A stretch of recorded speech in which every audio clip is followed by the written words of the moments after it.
গোটেই বিষয়টো আমি ইতিমধ্যে ৰাইজক কৈছো যে এই এপেক্স বেংকৰ আজি যিটো অৱস্থা, এপেক্স বেংকত ব্যাপক দুৰ্নীতি, কেলেংকাৰী, স্বজন শোষণ এইবোৰ কৰাৰ মূল খলনায়কগৰাকী হ'ল বিশ্বজিৎ ফুকন, যাৰ কাৰণে বিশ্বজিৎ ফুকনৰ বাজাজকে ধৰি হিমন্ত বিশ্ব শৰ্মাৰ নিৰ্দেশনা মৰ্মে গোটেই কাম কাজ কৰাৰ কাৰণে আজি এপেক্স বেংকৰ এই অৱস্থা হৈছে। যোৱাকালি যিটো বিষয় উত্থাপন কৰিছে যে আছুক কোনোবাই দিয়া এখন চেক এখন যদি ক্লিয়াৰ নোহোৱাকে এপেক্স বেংক কৰ্তৃপক্ষই যদি আছুক টকাটো দিছে উলিয়াই লৈ যাবৰ কাৰণে, তাৰ কাৰণে দোষী কোন? বিশ্বজিৎ ফুকন MD। গতিকে এই কথাটো MDয়ে জানি শুনিও সেই সময়ত যদি RBIৰ ৰেগুলেশ্যন ভায়োলেট কৰি যদি আছুক গোটেই টকাটো উলিয়াই লৈ যাবলৈ দিছে, সেই গোটেই বিষয়টো তদন্ত কৰি বিশ্বজিৎ ফুকনক কেতিয়াই সৰ্বানন্দ সোণোৱাল আৰু হিমন্ত বিশ্ব শৰ্মাই চুচৰাই আনি জেলত নিক্ষেপ কৰিব লাগিছে। এনেকুৱা ধৰণৰ নীতি বহিৰ্ভূতভাৱে যদি কাম বেংক কৰ্তৃপক্ষই কৰিছে, কাৰণ এই গোটেই কামটোৰ লগত এখন চেক জমা হয়, চেকখন ক্লিয়াৰ নোহোৱাকে যদি আছুক পইচা উলিয়াই লৈ যাব দিছে, তেতিয়াহ'লে তদন্তৰ মূল দায়িত্ব তেওঁলোকে ল'ব লাগিব। মানুহক বিভ্ৰান্ত কৰি নকৰিবৰ কাৰণে বিশ্বজিৎ ফুকনক সকীয়াই দিব কৈছো। সেই সময়ত তেওঁলোকে RBI ৰেগুলেশ্যনৰ মতে এনেকুৱা ধৰণৰ টকা পইচা আছুৰ পইচা উইথড্ৰ কৰোঁতে তেওঁলোকে এটা ফাইন লৈ এটা পাৰ্চেণ্টেজ পইচা লৈ এই পইচা উইথড্ৰ কৰিবলৈ দিয়ে। এই গোটেই টকা পইচা আছুৰ সভাপতি আৰু সাধাৰণ সম্পাদকৰ স্বাক্ষৰতহে আছুলে অহা ধনৰাশি, আছুলে চেকত অহা ধনৰাশি উইথড্ৰ কৰা হয়। গতিকে ইয়াত লুৰিণ গগৈয়ে কেতিয়াও পইচা উইথড্ৰ কৰিব নোৱাৰে। এই কথাৰে তেওঁ এটা উদ্দেশ্য প্ৰণোদিতভাৱে এই কামটো জনমানসত হেয় প্ৰতিপন্ন কৰিবৰ কাৰণে এই কাম কৰিছে। তেওঁ লক্ষ্যটো চাব, তেওঁ কাক লক্ষ্য কৰি লৈছে। আগতে তেওঁ বড়ো বিদ্বেষী কথা বুলি কৈ দিলৱাৰ হুছেইনক লক্ষ্য কৰি লৈছিলে। এইবাৰ তেওঁ লক্ষ্য কৰি লৈছে আমাৰ সন্দিকৈ উপাধিৰ যিগৰাকীয়ে লিখিছে, তাৰপিছত লুৰিণজ্যোতি গগৈ, গৌৰৱ গগৈ, হীৰেণ গোহাঁই। তাৰমানে সাম্প্ৰদায়িক ৰহন হানি এটা সাম্প্ৰদায়িক দৃষ্টিভংগীৰে কোনোবা এটা জাতি সত্তাক লক্ষ্য কৰি বিদ্বেষী মন্তব্যৰে এই কামটো কৰিছে। ভূপেন বৰাৰ নামটো কোৱা নাই। তাৰ মানে এই যে নিজ মানসিকতা আছে বিশ্বজিৎ ফুকন বা বিজেপি দলৰ, আৰু তেওঁ এই গোটেই কথাটো তেওঁ নিজে কোৱা নাই। হিমন্ত বিশ্ব শৰ্মাৰ ডিক্টেশ্যন মতে, এইটো হিমন্ত বিশ্ব শৰ্মাৰ টিউচন নোলোৱাকে বিশ্বজিৎ ফুকনে এটা বাক্য ক'ব নোৱাৰে। গতিকে এইটো স্পষ্ট যে আজি যদি কিবা তেওঁলোকে এনেকুৱা ধৰণৰ ৰেগুলেশ্যন ভায়োলেট কৰি আছুক তেওঁলোকে টকা উইথড্ৰ কৰিবলৈ দিছে, তাৰ কাৰণে দোষী বিশ্বজিৎ ফুকন। বিশ্বজিৎ ফুকনৰ বিৰুদ্ধে তদন্ত হ'ব লাগে আৰু তেওঁক তাৎক্ষণিকভাৱে জেললৈ পঠাব লাগে। আৰু এই গোটেই প্ৰক্ৰিয়াটোত প্ৰত্যাহ্বান জনাইছো, দম আছে যদি তেওঁলোকে চৰকাৰে বিশ্বজিৎ ফুকনে তেওঁলোকে তদন্ত কৰক। আজি বিশ্বজিৎ ফুকনক প্ৰত্যাহ্বান জনাইছো, সাহস আছে যদি, দম আছে যদি এপেক্স বেংকৰ কেলেংকাৰী যিটোত তেওঁ জড়িত, বিধি বহিৰ্ভূতভাৱে বাজাজক পইচা দিছে, বিধি বহিৰ্ভূতভাৱে বেলেগক পইচা দিছে, এইবোৰৰ তদন্ত কৰক। তদন্তৰ আওতালে সকলোকে আনিবৰ কাৰণে তেওঁ প্ৰচেষ্টা হাতত লওক, তেওঁ তদন্ত কৰিবৰ কাৰণে ব্যৱস্থা গ্ৰহণ কৰক। এইটো কথা হয়তো বহুতে নাজানে যে শেহতীয়াকৈ কিছুমান তথ্য পাতি ওলাইছে। বিশ্বজিৎ ফুকনৰ এটা ৱেব পৰ্টেল আছিলে, নাম স্কাই টিভি নে স্কাই কিবা বুলি, স্কাই নেটৱৰ্ক নে স্কাই টিভি। এই যে শেহতীয়াকৈ কিছুমান আছুক সম্পৰ্কীয় কিছুমান তথ্য পাতি ওলালে, গোটেইবোৰ বিশ্বজিৎ ফুকনে প্ৰিণ্ট আউট উলিয়াই স্কাই টিভিৰ এগৰাকী সাংবাদিকৰ হাতত এই গোটেই তথ্য পাতিবোৰ ৰাখিছিল। লক্ষ্য আছুক বদনামী কৰা। বিশ্বজিৎ ফুকনে নিজৰ ৱেব পৰ্টেলত যিবোৰ আছু সম্পৰ্কীয় তথ্য পাতি প্ৰিণ্ট আউট উলিয়াই যিগৰাকী সাংবাদিকৰ হাতত ৰাখিছিলে, সেইগৰাকী সাংবাদিকৰ পৰাই ওলোৱা তথ্য পাতিৰে শেহতীয়াকৈ নিউজ হৈছে। গতিকে বিশ্বজিৎ ফুকনে আছুক বদনামী কৰিবৰ কাৰণে আৰম্ভণিৰে পৰা হিমন্ত বিশ্ব শৰ্মাৰ নিৰ্দেশনা মৰ্মে আৰম্ভণিৰ পৰা কাম কাজ কৰি আহিছে।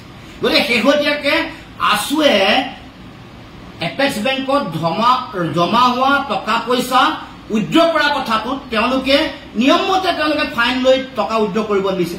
যদি RBI ৰেগুলেশ্যন ভায়োলেট কৰি তেওঁলোকে টকা দিছে কাৰোবাক, কোনোবা এজেঞ্চিক আছুকে ধৰি কাৰোবাক কাৰোবিক, তেতিয়াহ'লে তাৰ কাৰণে দোষী বেংক কৰ্তৃপক্ষ, তাৰ কাৰণে দোষী বেংকৰ চেয়াৰমেন বিশ্বজিৎ ফুকন।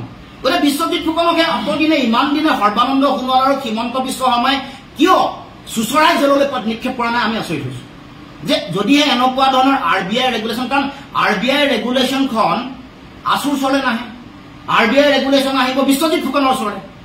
বিশ্বজিৎ ফুকনলৈ অহা ৰেগুলেশ্যনখন লুকুৱাই ৰাখি এই 1% কমিশনৰ 1% টকাৰ লোভত যদি বিশ্বজিৎ ফুকনে সেই কামটো কৰিছে, আছুক যদি RBI ৰেগুলেশ্যন ভায়োলেট কৰি টকা উলিয়াব দিছে, তাৰ কাৰণে দুখী আছুৰ নেতৃবৰ্গ নহয়, তাৰ কাৰণে দুখী বিশ্বজিৎ ফুকন। গতিকে সেই সময়ত উইথড্ৰ কৰাৰ প্ৰচেছটো তেওঁ নাজানাৰ কাৰণে লুৱেনজ্যোতি গগৈ, তাৰমানে মই বিৰোধী হৈ আছো, মই গগৈ হোৱাৰ কাৰণে মোৰ লগত আকৌ সন্ধি গৈ আৰু ইফালে অখিল গগৈ, গৌৰৱ গগৈ আৰু হীৰেণ গোহাঁই ছাৰ থকাৰ কাৰণে মোক লক্ষ্য কৰি লৈছে। গতিকে এইটো এটা তেওঁলোকৰ ডিজাইন। এই ডিজাইনটো কৰি বিশ্বজিৎ ফুকনে ভাবিছে যে তেওঁ হিমন্ত বিশ্ব শৰ্মাৰ তেওঁ বাহবা লৈ থাকিব পাৰিব। গতিকে আমি প্ৰত্যাহ্বান জনাইছো, এই বিষয়টো তদন্ত কৰক। তদন্ত কৰিবলৈ যদি দম আছে, কেনেকে বাজাজক কেনেকে পইচা দিলে, বাজাজৰ পৰা কেনেকে আজিলৈকে টকা জমা নহল, বাজাজৰ এই যিবোৰ পইচা ওলাই লৈ গুচি গ'ল এইবোৰ পইচা জমা হ'ল নেকি, আছুক দিয়া টকা পইচা 1,50,000, 40,000, 30,000 এইবোৰ পইচা যিবোৰ চেক তেওঁলোকে দিছে এইবোৰতো ঘূৰি গৈ তাতে জমা হৈছে। এখনো চেক ক'ৰবাত বাউন্স হোৱা বুলি প্ৰমাণ কৰে যদি আছে, যদি দেখক।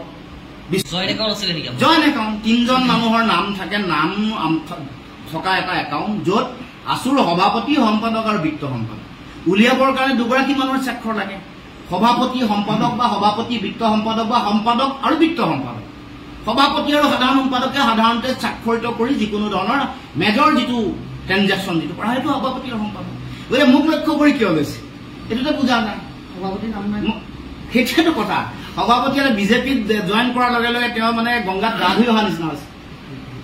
গতিকে এইবোৰ কথা মানে এই গোটেই কথাটোৰ কাৰণে বিশ্বজিৎ ফুকনেই এপেক্স বেংকৰ আজি যে এই অৱস্থা তাৰ কাৰণে জগৰীয়া বিশ্বজিৎ ফুকন। আমাৰ জাতীয় সম্পদ হিমন্ত বিশ্ব শৰ্মাৰ লগত কি সম্পৰ্ক আছে নাজানো, নে বাগানবোৰে চোৱা চিতা কৰে নেকি? হিমন্ত বিশ্ব শৰ্মাৰ পত্নীৰ নামত থকা গোলাঘাটৰ ধনশিৰি মহকুমাৰ বাগানবোৰে চোৱা চিতা কৰে কাৰণে বিশ্বজিৎ ফুকনৰ কাৰণে প্ৰতি ইমান মুখ্যমন্ত্ৰী দৰৱ নেকি?